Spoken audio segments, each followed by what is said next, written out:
Hi everyone, it's Dwayne here from District Terra. What we've got for you today is a small quick tutorial on how we built some of these desert rocks for one of our boards recently. So we'll get straight into it with the MDF board that we're using. I believe this was 3mm. So just a rough sketch firstly on the MDF, just so I can sort of pan out how big and what shapes I want to use. I tend to go for a lot of I guess oblong or long circular kind of shapes. I don't like straight circles. I just want something that's going to be interesting when you start putting stuff over it. So the foam we're using today is going to be XPS foam. Same kind of foam you see a lot of other builders use. What we're going to be doing is using some of the scraps I've got left over from other builds. So I've cut out the MDF now with the jigsaw. Important to wear protection with that, so hearing protection if you so need, but definitely a mask to stop those MDF particles getting into your lungs and stuff. They're pretty bad for you, so safe it up.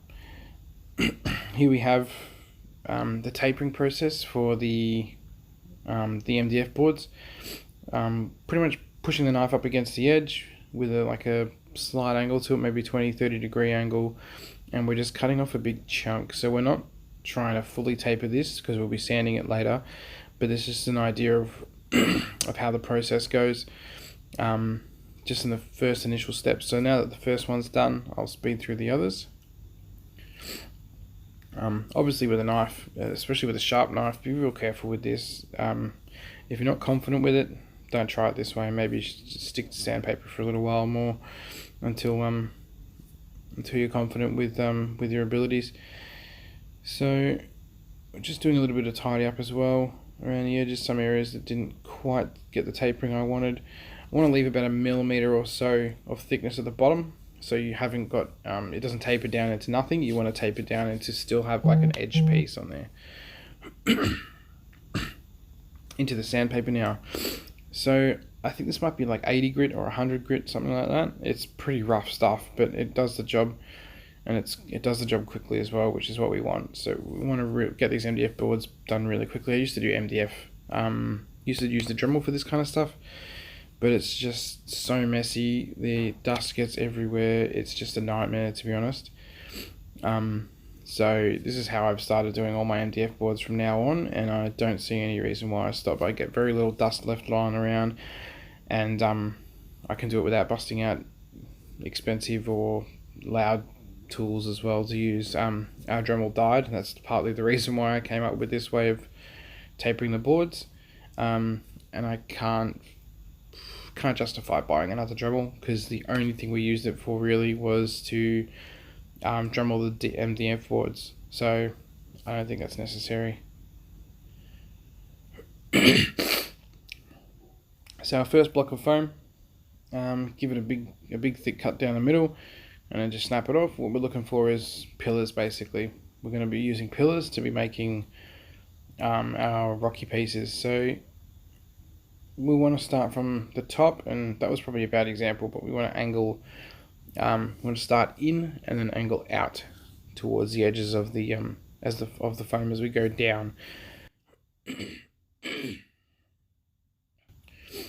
So that's probably not a great example either. I'm probably just trying to find a shape. So the the XPS foam has like a harder coating on the top and bottom of the sheets, and so I always get rid of that as well. So that's why that those first couple of cuts are probably are a bit thick, because I'm trying to get rid of that that shiny coating that's on the top and the bottom. So it'll look strange when you paint it up compared to everything else.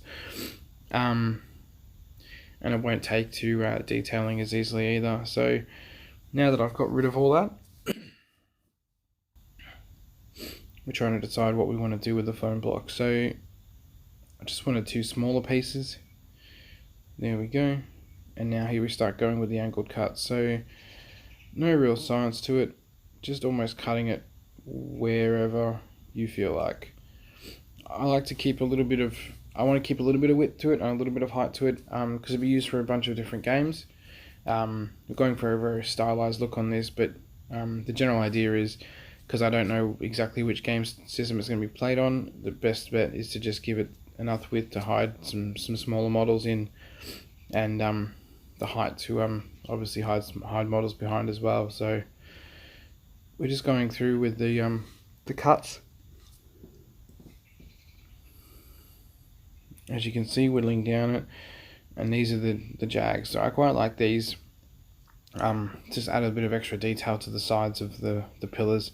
So you're just putting the knife down into the foam with a little bit of a cut into it, and then popping the knife out the side, just twisting it, and you get these interesting little shelves, I guess, over the edges of the foam.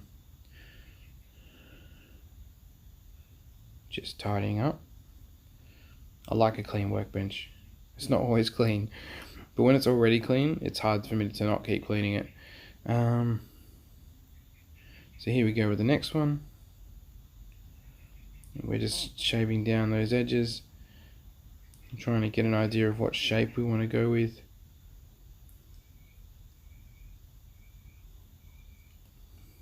And it's probably going to be very similar to the first. No surprises there. So again, cutting thinner from the top, and then heading the blade out of the foam on the way down. We still want to keep, well, for this particular build, we still want to keep some size to the piece. It would be possible to maybe glue a couple of sheets together and do a much bigger version of this, but we'd already done a couple for this customer, so these were just a couple of small fill-ins to give him some more places to hide models behind and stuff while they're progressing up the board for his games. So decided we weren't quite happy with that, so we're going to go over that again. Just tap a couple more slivers of foam off, clean up the space. Keep cleaning up before we're done.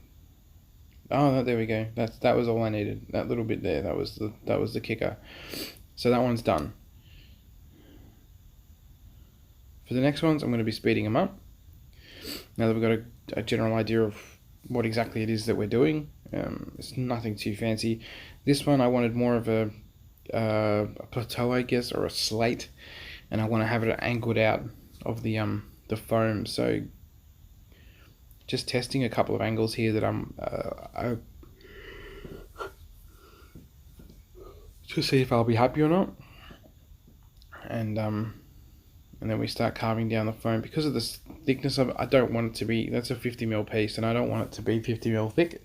I probably could have started with something that was 25 and carved that instead, but we keep a lot of 50mm lying around, so just really roughly trying to get a shape out of it. Again, going with that sort of oblong shape. Want it to fit the base well. So we're just sort of taking out what we can as we go along, and slowly whittling it down into a point.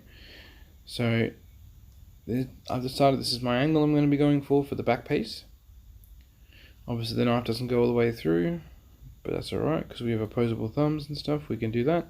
So just ripping it off, cutting through the sides and cleaning that up.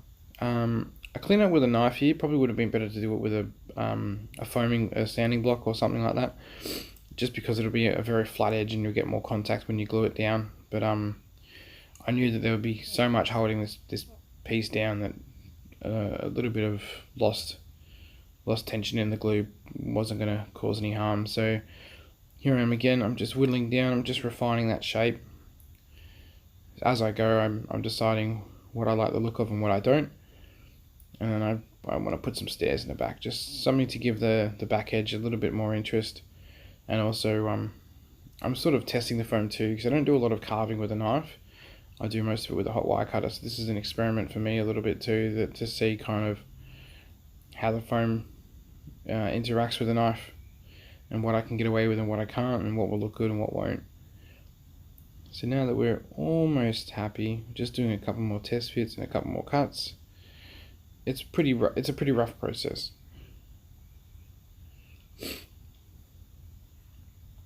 And there we go. I think we're happy with that. No, not quite yet. Not quite yet. Now we're happy with it. So this is the last one we'll be doing. for this board, I didn't want a thick piece, so that's obviously why I've cut it in half to begin with. I wanted it to be similar to the last one, but broken in half, sort of like it's just one big rock or boulder that's poking out the surface. That's eventually cracked in half, and we've got some debris lying around it. So cleaned all that up, and what I'll be doing is I'll be making some more rocks and stuff to fill in the gaps between, and I'm not going to show that because it's pretty boring. It's basically what I did at the start, but small scale. So in a sec, we're finishing up for this. Happy with what I've got there. There we have it. So these are the couple of pictures I've got at the end of this process. So you can see there's a couple of rocks there sitting around the edges. They'll be either for troops to get onto, or just for just to keep the bases busy. But anyway, that's it. If you like what you saw, please check out our Facebook page /District Terror. Like the video, share it if you want to, and subscribe to our YouTube channel where the link will probably go to. So let us know in the comments anything you liked, didn't like, and stay tuned for the next one.